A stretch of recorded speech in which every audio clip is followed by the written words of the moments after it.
Et on s'aperçoit que même en exposition domestique, et ceci est à peu près comparable avec ce que l'on voit chez les mineurs, pour une même quantité inhalée, on ne retrouve pas le paradoxe que signale Bernard Cohen et qui établit une corrélation négative entre l'exposition au radon et l'apparition des cancers du poumon. Il n'y a pas d'explication correcte à l'heure actuelle qui permette d'expliquer ça. La seule qui soit fournie, qui n'est pas rationnelle, c'est que plus on est exposé au radon géographiquement, moins on fume. Et je ne vois pas très bien comment ça marche, mais c'est la conclusion qui a été observée, en particulier dans l'ex-RDA par Lichman. Mais rappelez-vous que le radon est un vrai problème sanitaire, et ce n'est pas un problème de faible dose, c'est toujours un problème de dose, disons, sérieuse. Est-ce qu'on a des données concernant l'impact environnemental? Je vous ai parlé rapidement de ce qu'était celui en ex-RDA des entreprises de Bismuth. En ce qui concerne les mines en dehors du RDA, la relation entre l'exposition des populations riveraines et l'utilisation de ces mines n'est pas établie. Il n'y a pas de risque qui soit calculé et attribuable. Ça ne veut pas dire d'ailleurs qu'il ne soit pas pris en compte dans la réglementation, mais il n'est pas établi. En ce qui concerne les centrales, il existe de nombreuses études, et les études, la plupart sont des études négatives, bien que, et c'est rappelé dans un papier récent que André a souligné, et revu dans d'autres études, il y ait plus de 190 études qui, dans les divers pays du monde, peut-être que Denis Spirou il verra là la preuve qu'il y a un loup et qu'il faut s'y pencher de plus près, ce que je crois, et qui établissent, pendant une période de temps déterminée, dans un cercle relativement réduit, rappelez-vous de l'histoire de Beaumont-Hague, par exemple, hein, on a trouvé dans 5 km de la Hague un cluster, comme on dit, un foyer où on voyait apparaître un excès de nombre de leucémies. Et bien ce phénomène-là a été retrouvé dans de nombreux points, mais il est limité dans le temps, il n'est jamais associé avec la dose réelle délivrée aux populations, et lorsqu'on s'écarte de la période de temps considérée, on s'aperçoit que le risque n'existe plus. Donc au voisinage des centrales, à l'heure actuelle,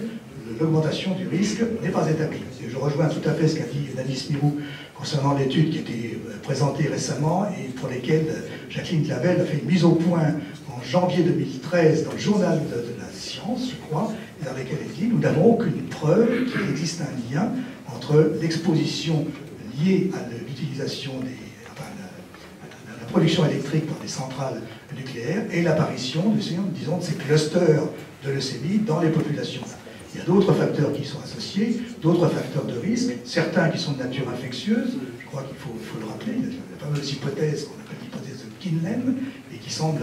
quelque chose d'assez probable, assez possible en tout cas, et qui montre que les transferts de population sont associés effectivement en masse d'une zone urbaine dans une zone qui est une zone traditionnellement rurale, avec l'apparition d'un certain nombre de maladies qui peuvent avoir une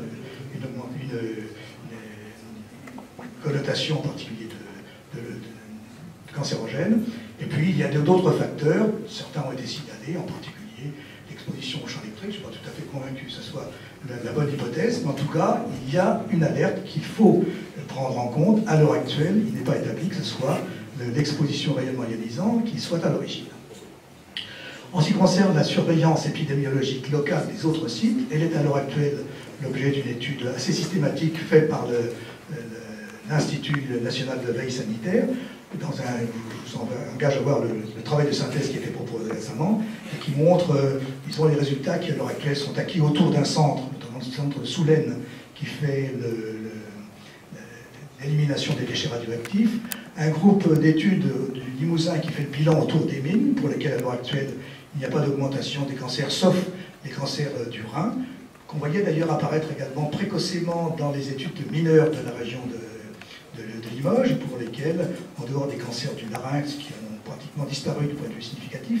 les cancers du poumon qui, eux, le sont, pendant quelque temps, on a vu également apparaître des cancers du rein que l'on retrouve dans cette étude environnementale au voisinage de ces centrales, pour lesquelles on se pose des questions, mais le lien à l'heure actuelle avec l'exposition est loin d'être établi. Il existe également à l'heure actuelle une étude qui est faite autour du Tricastin pour avoir le bilan de ce que peuvent être les conséquences de cette exposition. Et ça nécessite la mise en place, la mise en œuvre, la mise en œuvre d'une méthodologie extrêmement rigoureuse qui n'est pas forcément claire. Une alerte qui est une alerte médicale importante, je l'ai signalé tout à l'heure, André l'a faite, celle qui concerne les enfants. Mais avant, un bilan qui avait été fait en 2005 dans le rapport que nous avons produit, Académie de médecine, Académie des sciences, et qui montrait que pour 20 cohortes qui avaient été suivies, représentant 415 000 sujets, le travail a été fait par Florent de Vater, avec 18 ans de suivi, finalement, pour la partie de la relation dose-effet comprise entre 10 et 100 millisieverts, il n'y a pas de lien établi entre cette exposition et l'augmentation des cancers. Par contre, les deux enquêtes concernant les enfants et l'utilisation des scanners, à mon avis, conduisent à la conclusion qu'il y a un risque avéré pour des valeurs qui sont de l'ordre de 50 à 60 milligrammes. Quelque chose qui me met sur la réserve, c'est la manière dont la dose est exprimée dans l'étude australienne et pour laquelle il y a une mutualisation de la dose, c'est-à-dire qu'on a utilisé le concept de dose efficace, alors qu'en fait, il ne s'agit toujours que d'un organe ou d'une fraction de tissu qui a été irradié, des doses qui sont relativement élevées, compris ils ont entre 50 et 60 milligrammes comme dans l'étude britannique. Néanmoins, rappelez-vous que chez l'enfant, pour ces valeurs-là, on doit considérer maintenant qu'il y a un effet qui est élevé. Tchernobyl, je passe très rapidement, je pense que tout le monde est au courant de ce qui s'est passé. Il y a à l'heure actuelle un excès qui est un excès de cancer de la thyroïde, observé uniquement chez l'enfant pour les populations qui ont moins de 18 ans, qui n'a pas été observé chez les adultes. En ce qui concerne les liquidateurs, pour lesquels les doses sont les doses moyennes, disons, à l'ensemble de l'organisme, lors d'une centaine de millisieverts, il n'y a pas de démonstration d'un effet augmentant les cancers dans ces populations-là. Il existe des alertes dans les sous-groupes, montrant que sans doute très vraisemblablement et prochainement, les cancers, les leucémies et les cancers du sein atteindront le stade significatif. Mais ça reste une alerte extrêmement discrète. En ce qui concerne les autres maladies qui peuvent être imputables, en particulier les maladies cardiaques et cérebrovasculaires, il n'y a pas de lien qui soit établi de manière ferme, bien que ce soit revendiqué et ça fasse l'objet d'études qui soient des études développées. Pour les malformations, comme je vous l'ai déjà dit, on n'a rien vu dans ce cas particulier. On en a vu à Hiroshima et Nagasaki pour des doses qui sont relativement élevées. Et il faut tenir compte du fait que l'exposition à la radioactivité n'est pas le seul facteur de risque pour les populations qui conduit à une détérioration de la santé. En particulier, il y a la manière dont la gestion de crise a été faite. Un point concernant les thyroïdes. Les thyroïdes, pour les relations dose-effet, manifestement, on n'a rien appris à Tchernobyl dans les domaines qui sont inférieurs à 100 mg. La thyroïde, comme vous le montre cette courbe-là, on peut toujours faire passer une droite, mais on pourrait faire passer également une quadratique ou bien autre chose. Dans la zone particulière entre 0 et 100 mg, on ne voit rien, et on ne peut pas dire qu'il y a une augmentation en dessous de 100 mg. Pour les bilans des doses, puisqu'on m'a questionné ce matin sur cette question-là, voici comment ça se présente. En ce qui concerne les liquidateurs, en moyenne, pour l'ensemble du corps humain, du corps entier, c'est 117 millisieverts sur l'ensemble de la période de temps qui est considérée, qui représente en gros une vingtaine d'années d'exposition à Tchernobyl, aux effets de Tchernobyl. Pour les évacuer en dose moyenne, c'est de l'ordre d'une trentaine de millisieverts, et des doses de la thyroïde qui sont toujours élevées, de l'ordre de 500 mg, 500 millisieverts, on l'exprime en dose équivalente. Et pour les habitants, qui sont les 6 millions de personnes, qui sont ceux qui posent problème, les doses cumulées, ajoutées par l'accident de Tchernobyl sont faibles, et sont inférieures à 10 millisieverts. C'est encore plus faible, bien sûr, si on s'écarte, en particulier si on va en France ou en Corse. En ce qui concerne Fukushima, les données que l'on a observées montrent qu'on sera, dans tous les cas, avec des doses collectives qui seront faibles, au moins d'un facteur 10 à 100, inférieur à celle, le facteur 100 étant pour les intervenants, comme vous le verrez, et plus d'un facteur 10 pour ce qui concerne les expositions collectives, donc la somme des expositions individuelles, lorsque l'on compare Fukushima à Tchernobyl. Pour les thyroïdes, il y a peu de données, mais toutes celles que l'on a montrent qu'à l'heure actuelle, les contaminations des thyroïdes chez les enfants sont faibles et n'atteignent que exceptionnellement la valeur de 100 millisieverts. On est plutôt calé sur des valeurs qui sont proches de 10 millisieverts. Il est peu probable que dans ces conditions-là, on voit quelque chose. Il y a des alertes qui sont produites à l'heure actuelle, en particulier l'existence d'un micronodules. André Angot vous l'a expliqué ce matin, ces micronodules sont surtout le fruit de la détection précoce et de l'amélioration du diagnostic.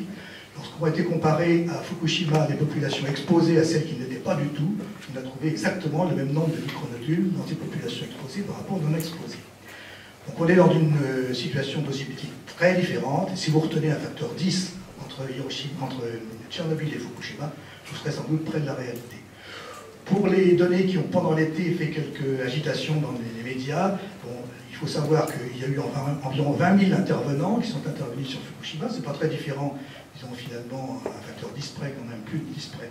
de ce qui s'est passé à Tchernobyl. Mais les doses sont toujours des doses extrêmement faibles, sauf pour 6 individus qui ont oublié de mettre leur masque et qui ont pris des doses thyroïdiennes qui étaient élevées. Et nous avons, à l'heure actuelle, environ 2000 agents qui ont pris des doses de la thyroïde qui sont de l'ordre de 100 millisieverts. C'est ça qui a fait un petit peu le buzz pendant l'été. Il faut savoir qu'à l'heure actuelle, dans les populations adultes, on n'a pas établi l'existence d'un risque associé avec l'exposition de la thyroïde adulte. Il faut voir que les effets ne se limitent pas à l'exposition au rayonnement, mais qu'ils peuvent être dus également à la gestion de la crise. Récemment, après Fukushima, une parlementaire, de manière imprudente, a dit qu'il n'y a pas eu de mort à Fukushima. Il y a eu une mise au point qui a été faite par le ministère de la Santé local et qui a dit, mais si, il y a eu 1415 décès, et ces décès sont imputables, non pas à l'exposition faible dose, mais sont imputables à la gestion de la crise, au fait qu'il y a une rupture de la chaîne de soins, au fait qu'il y a un stress qui amène certains au suicide, et ça a un coût sanitaire qui est important. Il faut le prendre en compte. On avait observé des phénomènes de même nature après TMI, pour lesquels pratiquement il n'y avait pas de dose de population. Ça n'a pas empêché d'avoir 2000 plaintes qui ont été déposées au tribunal, qui toutes ont été déboutées parce que le lien entre l'exposition et les pathologies qui étaient supposées n'a jamais été établi. Mais ça n'a pas empêché un travail qui a été présenté en 2010 à l'Académie des sciences de New York, qui n'est pas l'Académie des sciences nationales, par Diablokov, et qui en gros conduisait à partir d'observations partielles, la généralisation à l'ensemble de la population d'Ukraine et de Bélarus, à une évaluation d'1 million de morts,